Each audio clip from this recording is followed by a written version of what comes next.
Drama serial शेर की आने वाली एपिसोड बहुत ही धमाकेदार होने वाली है, क्योंकि अब आने वाली एपिसोड में शेर बिल्कुल ठीक होकर वापस आने वाला है। जहां अब शेर ना सिर्फ वापस आने वाला है, बल्कि शेर के सामने बहुत सारे सच भी खुल चुके हैं और अब असल में शेर अपना बदला लेने के लिए वापस आया है। तो अब क्या शेर को ये बात पता चल चुकी है कि उसके बाप के मर्डर तो शेर जमान अब बदर जमान के बेटों के साथ क्या करने वाला है और इतनी जल्दी ठीक कैसे हो गया? फजर ने ऐसा कौन सा जादू कर दिया उसके ऊपर कि वो इतनी जल्दी रिकवर करके वापस घर आ गया? तो ये जानने के लिए पहले आप लोग हमारा चैनल सब्सक्राइब कर लें और बेल आइकन को प्रेस कर लें ताकि कोई भी वीडियो मिस ना हो। सो व्यूअर्स, जहां अब ये खबर जैसे ही बदर जमान को मिलती है कि कल शेर से मिलने के लिए शेर की फैमिली और उसकी फियांसी वहां पर जाएगी, तो उसने भी अपने पार्टनर को हुक्म दे दिया कि जाओ जाकर शेर को एक और इंजेक्शन लगा दो ताकि वो अपना कंट्रोल ही खो दे और अजीब हरकतें करना शुरू कर दे, जिससे साबित हो जाए कि वो स्टिल पागल है। अब बदर जमान को ये बात बहुत अच्छे तरीके से पता है कि शेर जमान फाहद को बिल्कुल पसंद नहीं करता और उसको देखते ही उसके दौरे ज्यादा पड़ने लग जाते हैं उसको, तो वो अपने बेटे को भी स्पेशली उस पर भेज देता है। उधर एक तरफ तो शेर जमान को डॉक्टर वहाँ पे इंजेक्शन लगा देता है और दूसरा वहाँ पे वो फाहद भी पहुँच जाता है। एक तरफ शेर जमान का ब्लड प्रेशर बहुत ज्यादा हाई हो जाता है, तो दूसरी तरफ डॉक्टर फजर वहाँ पर आती है और उसे बताती है कि शेर तुम्हें देखने के लिए तुम्हारी फैमिली तुमसे मिलने के लिए आ रही है और तुम्हारी फियांस जो 1 साल थे तुम्हारे नाम पर बैठी हुई है वो भी तुमसे मिलने आ रही है। तो तुमने बिल्कुल नॉर्मल बिहेव करना है, बिल्कुल कूल और बिल्कुल काम रहना है, ठीक है? कोई ऐसी हरकत नहीं करनी जिनसे उन्हें लगे कि तुम अभी भी ठीक नहीं हुए। शेर जमान उसको पहले तो अपनी कंडीशन के बारे में बताता है कि मैं स्टिल बहुत ही ज्यादा अजीब महसूस कर रहा हूँ, मेरे सर में बहुत शदीद दर्द हो रही है और मुझे धक धक की आवाजें आ रही है। मैं इन लोगों को मारना नहीं चाहता ना, मैं इन लोगों के ऊपर हाइपर होना चाहता हूँ, ये लोग मुझे खुद उकसाते हैं। ये बात सुन के फजर के जहन में अजीब से ख्यालात आना शुरू हो जाते हैं। उधर फजर शेर को व्हाइट कलर का कुर्ता देती है कि जाओ कपड़े चेंज कर लो,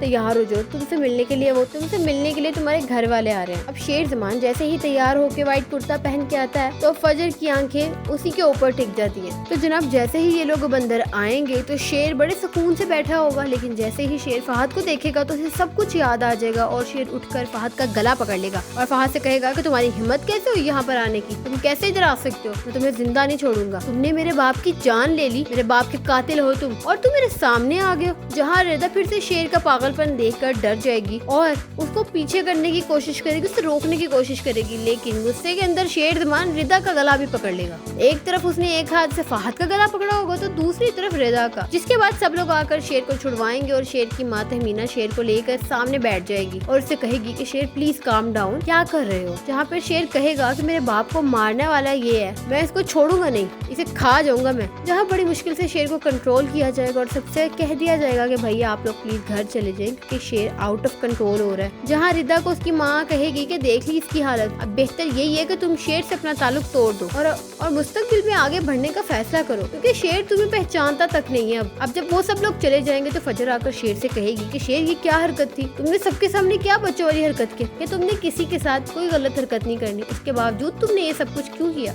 जहाँ पर शेर कहेगा कि मैंने ये सब कुछ जानबूझकर नहीं किया, मैं सिर्फ उस लड़के को देखकर आपे से बाहर हो गया था, मुझे पता नहीं चला कि मैंने किस किस के साथ क्या क्या किया और मुझे कुछ भी याद नहीं है। जहाँ फजर कहेगी कि मैं तुम्हें जल्द ही बहुत ठीक कर दूंगी और तब शेर कहेगा कि मुझे तुम पर यकीन नहीं है, तुम मुझे धोखा दे सकती हो, वैसे भी तुम तो दुश्मनों की बेटी हो, कुछ भी कर सकती हो और मुझे ठीक करना अब तुम्हारे बस का काम नहीं है फजर। जहाँ फजर कहेगी कि तुम्हें ऐसा क्यों लग रहा है कि मैं तुमसे दुश्मनी की खातिर ठीक करने के बजाय तुम्हें बीमार कर रही हूँ? तो ऐसा बिल्कुल नहीं है, मैं बहुत जल्द तुम्हारा मर्ज पकड़ लूंगी और इसके बाद मैं तुम्हें इस मसले से बाहर निकाल लूंगी। जहाँ मुझे ऐसा ही अब बहुत जल्द नाज़रीन फजर के सामने ये सच्चाई खुलकर आ जाएगी कि शेर का इलाज करने वाले ही दरअसल उसकी इस हालत के जिम्मेदार है। खैर जब फजर के सामने सारी सच्चाई खुलकर आ जाएगी तो फजर ना सिर्फ शेर को ठीक करेगी बल्कि शेर की ये सच्चाई भी बता देगी कि तुम्हें बीमार करने की कोशिश की जा रही थी। ये जो तुम्हारी हालत अब तक हुई थी वो तुम्हारे एक्सीडेंट की वजह से नहीं थी, बल्कि तुम्हें कोई ऐसा शख्स नुकसान पहुंचाना चाहता है जिसे तुम्हारे पागल होने से फायदा पहुंच रहा हो। जहाँ फिर शेर जैसे ही ठीक होगा तो शेर के ठीक होने की खबर किसी को भी नहीं दी जाएगी और ये सारी बातें बदर और शेर के घर वालों से भी छुपाई जाएंगी ताकि शेर महफूज रह सके।